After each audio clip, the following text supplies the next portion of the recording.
नमस्कार, मैं हूँ राजेश श्रीवास्तव। आज जब मैं आपसे बात कर रहा हूँ तो लोकसभा चुनाव 2024 के परिणाम सामने आ चुके हैं और जब ये परिणाम सामने आए हैं तो बहुत सारी तस्वीरें साफ हो चुकी हैं, बहुत सारे भ्रम खत्म हो चुके हैं और नए संशयों को भी जन्म मिल गया है कि क्या 2024 के जो चुनाव परिणाम है उसके जनादेश का क्या संदेश है, उसके क्या मायने हैं, देश को आगे आने वाली सरकार किस तरह की मिलने वाली है। इन सब चीज़ों पर अब विमर्श शुरू हो चुका है। जिस तरह के परिणाम आए हैं वो उन्होंने एक तस्वीर तो ये साफ कर दी है कि जो कहा जा रहा था कि 10 साल से जिस तरह की सरकार थी कि मोदी सरकार की योजनाएं ऐसी हैं, मोदी सरकार के नीतियां ऐसी हैं, मोदी सरकार की शैली ऐसी है कि उसको हटा पाना विपक्ष के बस की बात नहीं है। वो भ्रम, वो संशय भी आज इस चुनाव परिणाम आने के बाद खत्म हो गया है। इस चुनाव के परिणाम जो आए हैं उससे एक चीज़ साफ हो गई है कि भारतीय जनता पार्टी की नीतियों की बात भले ना करिए, लेकिन प्रधानमंत्री मोदी का ना भाषण चला है, ना 5 किलो राशन चला है, ना उनका शासन चला है। जिस तरह की वो नीतियों को लेकर के 2024 के चुनाव में गए थे, दरअसल 2014 और 2019 का चुनाव याद करिए, तब भारतीय जनता पार्टी के पास बहुत सारे मुद्दे हुआ करते थे, उनको लेकर के भारतीय जनता पार्टी चुनाव में जाती थी और जिसके चलते जनता उन्हें सिर माथे पर बिठाती थी और तमाम सारे समीकरणों को दरकिनार किया जाता था। मोदी सरकार को इसी चीज़ का भ्रम हो गया था और उन्हें लग रहा था कि उनके नाम की ही जीत सब जगह हो जाएगी, इसीलिए उन्होंने 2024 का जब चुनाव लड़ा तो उन्होंने देश की जनता के हाथ में जो एजेंडा थमाया वो 2047 का थमाया। उन्होंने 2014 से लेकर के 2019 तक के मुद्दों की कोई बात नहीं की, ना ही उन्होंने ये बताया कि 2024 में जब अगली सरकार आएगी तो वो क्या करेंगे। उन्हें लग रहा था कि 5 किलो राशन उन्हें फिर से 2024 में प्रचंड बहुमत की सरकार बनवा देगा। वो इसी मुगालते में थे, इसीलिए उन्होंने पूरे 5 साल के अपने कार्यकाल को नहीं गिनाया, अपनी नीतियों को नहीं गिनाया और जब चुनाव प्रचार में भाषण किया तो उन्होंने वही हिंदू, मुस्लिम, मुसलमान, बुर्का और मुजरा और ये सारे मटन, ये सारी चीज़ों को उन्होंने गिनाया, लेकिन मुद्दों की बात नहीं की। लेकिन इस बार जब हम लोग चुनाव के दौरान घूम रहे थे तो ज़मीन पर जिस तरह का मुद्दा था वो उस मुद्दों से शायद भारतीय जनता पार्टी अपने आप को अलग रखती रही और उन मुद्दों को उसने महसूस नहीं किया। प्रधानमंत्री मोदी के साथ साथ भारतीय जनता पार्टी के जो उत्तर प्रदेश के, जहां उत्तर प्रदेश का मैं खास जिक्र इसलिए कर रहा हूं कि उत्तर प्रदेश वो राज्य है जहां से उत्तर प्रदेश में भाजपा को सबसे ज़्यादा खाद पानी मिलता है, वह उत्तर प्रदेश आज उसको सबसे ज़्यादा नुकसान पहुंचाने की स्थिति में आ गया है। कभी कल्पना नहीं की जा सकती थी कि उत्तर प्रदेश में जहां से वो राम को लेकर के आए हैं, कहा जाता था राम मंदिर का मुद्दा ऐसा है जहां से पूरे देश की भारतीय जनता पार्टी को ताकत मिलती है और आज वो ये वानगी भी आप देख लीजिए कि जिस राम के बूते अयोध्या के सहारे भारतीय जनता पार्टी देश में शासन करने चली थी, उस अयोध्या की ज़मीन को भी भारतीय जनता पार्टी अब गंवा बैठी है और अयोध्या से उनके सांसद लल्लू सिंह चुनाव हार गए हैं। उन्हें सपा के अवधेश प्रसाद ने चुनाव हरा दिया है और अयोध्या की हार भारतीय जनता पार्टी के लिए एक करारी हार है। ये सिर्फ एक सीट की हार नहीं है, बल्कि इसके चलते जो मैसेज गया है वो मैसेज बहुत बड़ा है। दरअसल इस चुनाव में भारतीय जनता पार्टी के नेता सिर्फ भाषण करते रहे, प्रधानमंत्री मोदी हों या फिर उत्तर प्रदेश के मुख्यमंत्री योगी, उन्होंने एक दिन में 3 जगहों पर चुनावी सभाएं की, खूब दौड़ भाड़ की, लगातार वो चुनाव में काम करते रहे। बल्कि यहाँ ही नहीं, हिमाचल और राजस्थान और हरियाणा, पंजाब, सब जगह जा करके उन्होंने सभाएं की। लेकिन भारतीय जनता पार्टी को इस बार इतनी करारी शिकस्त मिली है कि उन्हें नैतिक आधार पर तो इस्तीफा दे देना चाहिए, क्योंकि उनको अकेले दम पर बहुमत भी नहीं साबित हुआ है। जो भारतीय जनता पार्टी 400 का नारा दे रही थी कि अब की बार 400 पार, बड़ी बड़ी बातें करके, लेकिन ये भारतीय जनता पार्टी की अब चेहरे पर भारतीय जनता पार्टी के जो परेशानियां हैं वो इस बार चुनाव में साफ देखी जा सकती थी। हम लोग उसको पढ़ रहे थे। ये पहला मौका ऐसा था जब प्रधानमंत्री नरेंद्र मोदी ने 80 इंटरव्यू दिए। इससे पहले उन्होंने कभी इतने इंटरव्यू नहीं दिए। उन्होंने द स्टेट्समैन एक ऐसा अखबार था जिसको इंटरव्यू दिया जो अभी छपता भी नहीं है, उसको भी उन्होंने बुला करके इंटरव्यू दिया। छोटे छोटे चैनलों को उन्होंने बुला करके इंटरव्यू दिया। 80 इंटरव्यू थे। इसका तभी से ये तस्वीर साफ हो गई थी कि इस बार कुछ गड़बड़ है। प्रधानमंत्री मोदी का भाषण, शासन और राशन, ये तीनों चीज़ें इस बार काम नहीं करती हुई नजर आई, जिसके चलते भारतीय जनता पार्टी 245 का आंकड़ा भी नहीं छू सकी। 272 के जादुई आंकड़े की बात जिसको बहुमत के लिए पाना होता है वो तो उसके लिए दूर की कौड़ी हो गई है। और भारतीय जनता पार्टी अकेले दम पर 245 का आंकड़ा नहीं छू पा रही है। वो सुबह से 240 से 42 के बीच में झूल रही है। और भारतीय जनता पार्टी की ये जो नीतियां हैं वो ये साबित हो रही कि जनता ने अब की इसको सिरे से नकार दिया। दूसरी तरफ समाजवादी पार्टी को उत्तर प्रदेश में इतनी सीटें मिली हैं जो उसके अब तक के समाजवादी पार्टी के गठन से लेकर के अब तक कभी भी उसे लोकसभा चुनाव में इतनी सीटें नहीं हासिल हुई हैं।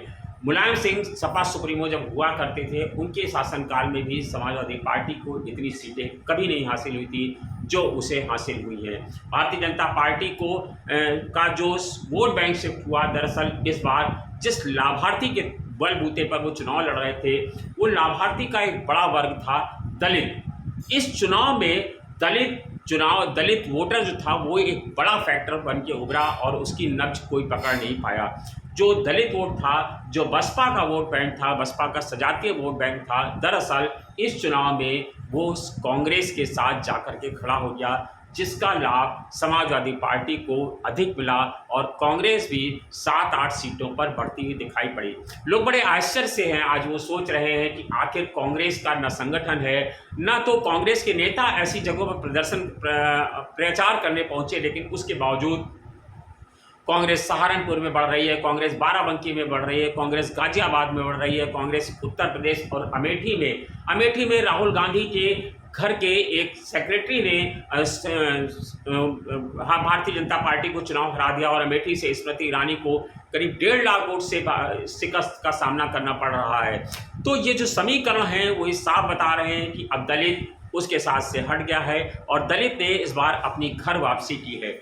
दलित बेसिकली शुरुआत में जब कांग्रेस का एक गढ़ माना जाता था, कांग्रेस का एक समय था, कांग्रेस की जब तूती बोती थी तो दलित वोट के सहारे ही कांग्रेस राजनीति करती थी। और इस चुनाव में कांग्रेस के साथ दलित का मूवमेंट हो गया है और दलित ने घर वापसी कर ली है।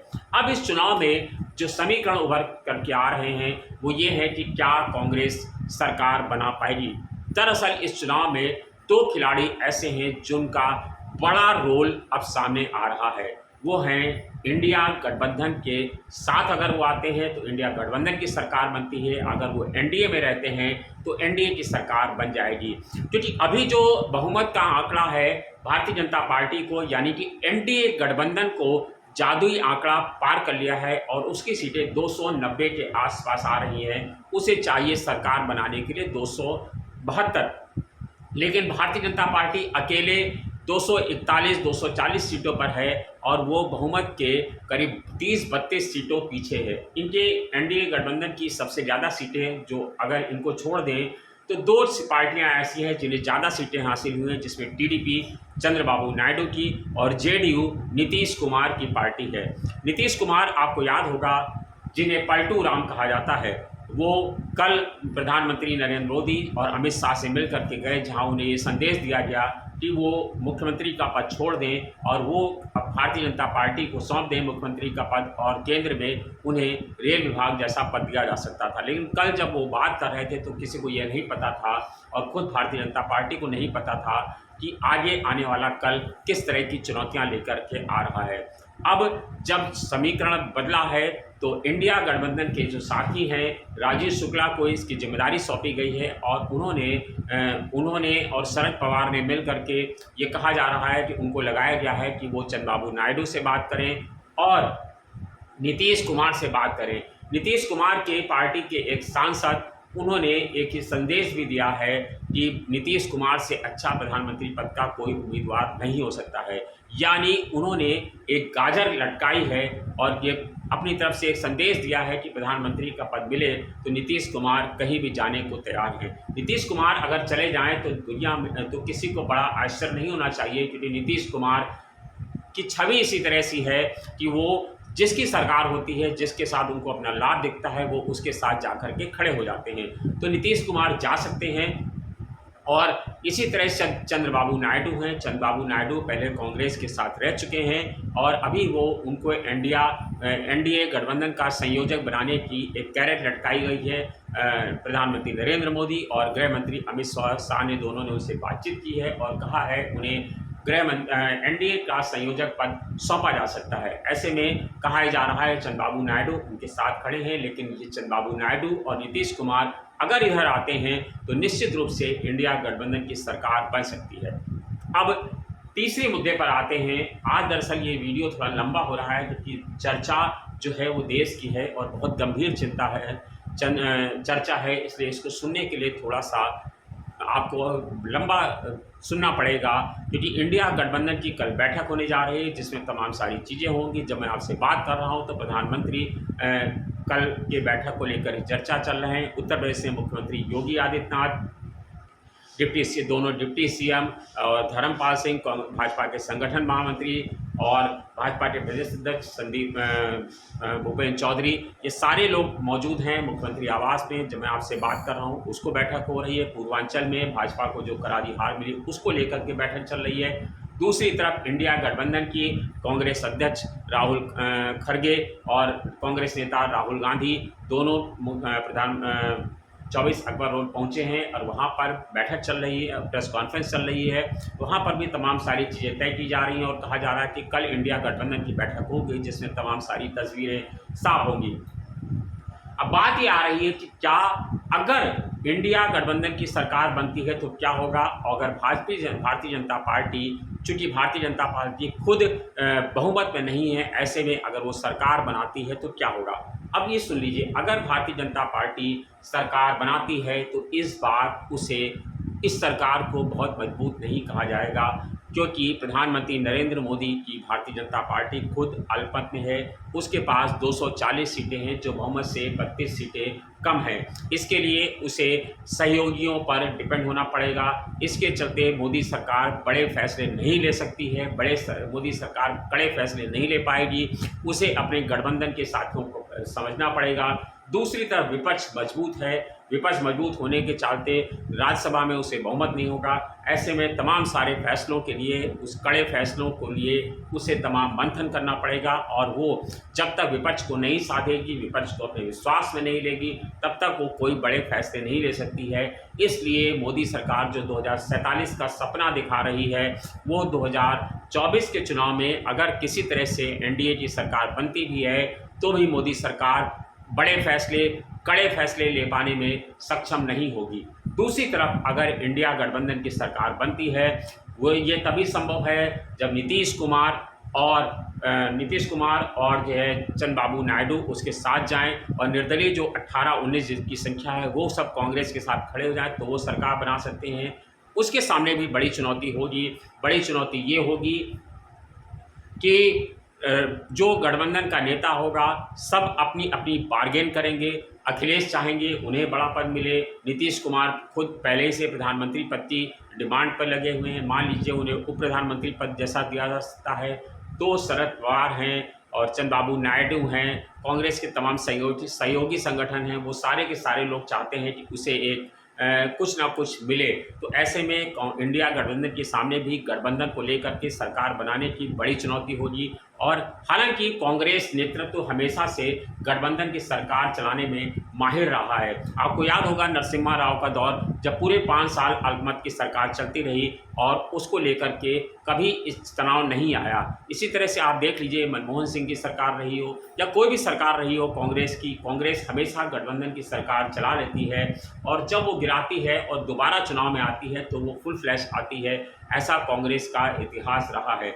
कांग्रेस जब खुद चाहेगी तभी सरकार गिराएगी, लेकिन कांग्रेस हमेशा समर्थन जब दूसरों को सब प्रधानमंत्री बनाती है तो बाहर से समर्थन देती है, खुद सरकार में नहीं शामिल होती है, और जब सरकार में शामिल होती है तो वो सरकार पूरे 5 साल यानी कि अपना कार्यकाल पूरा करती है। ऐसे में इंडिया गठबंधन के सामने जो चुनौती होगी वह भी कोई बड़े फैसले नहीं ले पाएगा, लेकिन कांग्रेस के जो घोषणा पत्र है, कांग्रेस का जो उन्होंने न्याय पत्र दिया है, उसमें ऐसी कोई उन्होंने बात नहीं रखी है जिसको लेकर के गठबंधन के साथियों की त्योरियां चढ़ें, गठबंधन के साथी के सामने उन्हें नतमस्तक होना पड़े।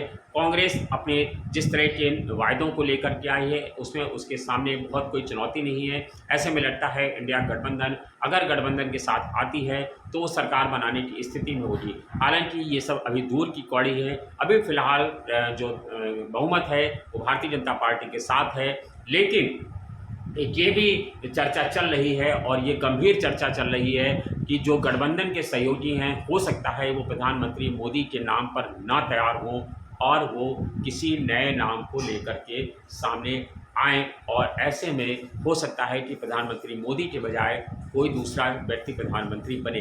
ये बहुत बड़ा समीकरण है जो कल पता चलेगा कि प्रधानमंत्री मोदी बनेंगे अगर इंडिया गठबंधन की सरकार बनती है तो, और अगर एनडीए की सरकार बनती है तो, और इंडिया गठबंधन की सरकार बनती है तो नीतीश और चंद्रबाबू नायडू उसके साथ आते हैं कि नहीं आते हैं, ये फ़िलहाल बहुत दूर की कौड़ी है। लेकिन फ़िलहाल इस चुनाव के परिणाम जो आए हैं उसके जनादेश का जो संदेश आया है उससे बिल्कुल तस्वीर साफ हो गई है कि अब जनता जागरूक हो गई है। जब आप जनता के मुद्दों की बात नहीं करेंगे, उसे बरगलाएंगे, तो जनता आपके साथ नहीं खड़ी होगी। जनता को नौकरी चाहिए, जनता को मुद्दे चाहिए, जनता को भ्रष्टाचार नहीं चाहिए, जनता को रोज़गार चाहिए, जनता को महंगाई नहीं चाहिए, जनता बहुत दिन तक जुमलों के सहारे नहीं रह सकती है। ये तमाम सारे संदेश हैं। अब देखना यह है कि हमारे नेता इन संदेश को पढ़ पाने में सक्षम होते हैं या फिर नहीं होते हैं। धन्यवाद, शुक्रिया।